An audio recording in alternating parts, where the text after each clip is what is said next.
അമ്പലത്തിലെ ഉത്സവം ആയതുകൊണ്ട് തന്നെ അന്നദാനം ഉണ്ടായിരുന്നു. അപ്പോൾ ഉച്ചയോടുകൂടി അന്നദാനം കഴിക്കാൻ പോയ സമയത്ത് കുറച്ച് പാത്രങ്ങളും കൂടെ അങ്ങ് കരുതി കേട്ടോ.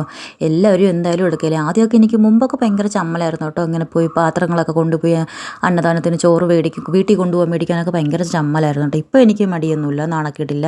പ്രായമൊക്കെ വയസ്സൊക്കെ ആയി കൂടി കൂടി വരികയല്ലേ, അതിൻ്റേതായിട്ടുള്ളൊരു ധൈര്യമൊക്കെ ഉണ്ട് കേട്ടോ. ചോറൊക്കെ ചോദിച്ച് മേടിക്കാനൊന്നും ചമ്മലൊന്നുമില്ല കേട്ടോ. അങ്ങനെ പായസം ഉണ്ടായിരുന്നു, ചോറ്, സാമ്പാർ, പുളിശ്ശേരി, തൊടുകറികളെല്ലാം കൂടി ഒരു പാത്രത്തിൽ അങ്ങ് മേടിച്ച്. അച്ചാർ വേണ്ടെന്ന് പറഞ്ഞതാണ്, അപ്പോൾ അച്ചാറും കൂടിയൊക്കെ ഇട്ട് തന്നു കേട്ടോ. എല്ലാം കൂടി അങ്ങ് തന്നു. അങ്ങനെ അത് ഞങ്ങൾ ഉച്ചയ്ക്ക് മേടിച്ചുകൊണ്ട് വന്നെങ്കിലും രാത്രി ഒരു 7 മണിയൊക്കെ കഴിയുമ്പോഴേ ഞങ്ങൾ കഴിച്ചു കേട്ടോ. കാരണം 9 മണി വരെ ഒന്നും ഇരിച്ചൊക്കെ വെക്കത്തില്ല. അവർ രാവിലെ വെക്കുന്ന ആഹാരമൊക്കെ അല്ലേ, കേടായി പോവും. ഞങ്ങളൊരു 7 മണിയോട് കൂടി ആഹാരമൊക്കെ കഴിച്ചതിന് ശേഷം കൈകൊട്ടിക്കളി കാണാൻ പോയിരുന്നു കേട്ടോ.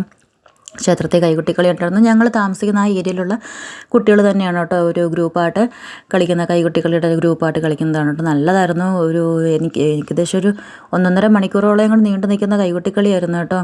ഞങ്ങളൊക്കെ ഒറ്റ നില നിന്ന് തീരും വരെ കണ്ടു. കാലൊക്കെ കഴിച്ച് ഊപ്പാടുവന്ന് കളഞ്ഞു കേട്ടോ. അങ്ങനെ ഞങ്ങൾ തിരിച്ച് നടന്നു.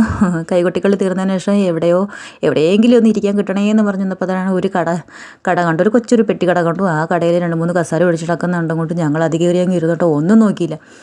കടക്കാരൻ വന്ന് ചോദിച്ചു എന്തെങ്കിലും വേണമെന്നൊക്കെ ചോദിച്ചപ്പോഴത്തേക്ക് ഞങ്ങൾ ഒന്നും വേണ്ട, ഒന്ന് ഇരുന്നാൽ മതി എന്ന് മാത്രമേ പറഞ്ഞുള്ളൂ കേട്ടോ. അങ്ങനെ കൈകൊട്ടിക്കളി കഴിഞ്ഞതിന് ശേഷം സിനിമ ഡാൻസ് ഉണ്ടായിരുന്നു കേട്ടോ. സിനിമാറ്റിക് ഡാൻസ് ഉണ്ടായിരുന്നു. നല്ല നല്ല സൂപ്പർ തമിഴ് പാട്ടുകൾ. എനിക്ക് മലയാള പാട്ട് ഇഷ്ടമാണ്, എന്നാലും ഏറ്റവും കൂടുതൽ തമിഴ് പാട്ടുകൾ ഇഷ്ടമാണ് കേട്ടോ. നന്നായിട്ട് എനിക്ക് തമിഴൊക്കെ സംസാരിക്കുന്നത് അവരെയൊക്കെ ഭയങ്കര ഇഷ്ടമാണ്. തമിഴ് പാട്ടുകൾ ഭയങ്കര ഇഷ്ടമാണ് കേട്ടോ. അടിച്ചുപൊളി പാട്ടുകളായിരുന്നാലും ഏതും പാട്ടാണ് ഇഷ്ടമാണ് കേട്ടോ, തമിഴ് പാട്ട്.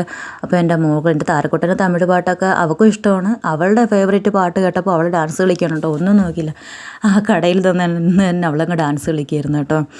അങ്ങനെ കൈകൊട്ടിക്കളിയും സിനിമാറ്റിക് ഡാൻസും ഉത്സവ ക്ഷേത്രം എല്ലാം കണ്ട് ഞങ്ങൾ വീട്ടിലേക്ക് വന്നപ്പോഴേക്കും ഇതാണ് കേട്ടോ, കല്യാണത്തിന് വേണ്ടിയിട്ടുള്ള ആർച്ചൊക്കെ വെച്ചിട്ടുണ്ടായിരുന്നു. ലൈറ്റൊക്കെ ഇട്ടു. പകൽ അവർ ലൈറ്റൊക്കെ അവിടെ ഫിറ്റ് ചെയ്യുന്നത് മാത്രമേ കണ്ടുള്ളൂ. ആർച്ചൊക്കെ കൊണ്ട് അവിടെ ഇറക്കി വെച്ചിരിക്കുന്നത് മാത്രമേ കണ്ടുള്ളായിരുന്നു. ഞങ്ങൾ അമ്പലത്തിലൊക്കെ പോയിട്ട് വന്നപ്പോഴേക്കും അതെല്ലാം റെഡിയാക്കി ലൈറ്റൊക്കെ ഇട്ടു. സൂപ്പറായിരുന്നു കേട്ടോ. അപ്പോൾ കല്യാണത്തിൻ്റെ വീഡിയോ ഞാൻ ഉൾപ്പെടുത്താം. അപ്പോൾ ഉത്സവം കഴിയുന്നതിൻ്റെ പിറ്റേ ദിവസം നമ്മുടെ വീടിനടുത്തുള്ള കല്യാണമാണ്, പയ്യൻ്റെ കല്യാണമാണ്. അപ്പോൾ വീട്ടിലെ ജോലികളെല്ലാം നേരത്തെ അങ്ങ് ഒതുക്കാമെന്ന് വെച്ചിട്ട്, ഇതെൻ്റെ മണി പ്ലാന്റാണ്. കുഞ്ഞു ഇതളൊക്കെ വന്നിട്ടുണ്ട് കേട്ടോ. അപ്പോൾ രാവിലെ കല്യാണത്തിന് പോകുന്നതുകൊണ്ട് തന്നെ അപ്പോഴേ എണീറ്റ് ജോലികളൊന്നും ചെയ്യണ്ടല്ലോ എന്ന് കരുതി അടുക്കളയിലെ ജോലികളൊക്കെ ഞാൻ നേരത്തെ അങ്ങ് ഒതുക്കി കേട്ടോ. നേരത്തോടു കൂടി അങ്ങ് ഒതുക്കി. ഇവിടെയാണ് ഞാൻ പാത്രം കഴുകുന്നത് കേട്ടോ. വാടക വീടല്ലേ, സൗകര്യക്കുറവുകളൊക്കെ ഒത്തിരി ഉണ്ട്. അപ്പോൾ നമ്മുടെ ചാനൽ സബ്സ്ക്രൈബ് ചെയ്യാൻ മറക്കല്ലേ. Thank you.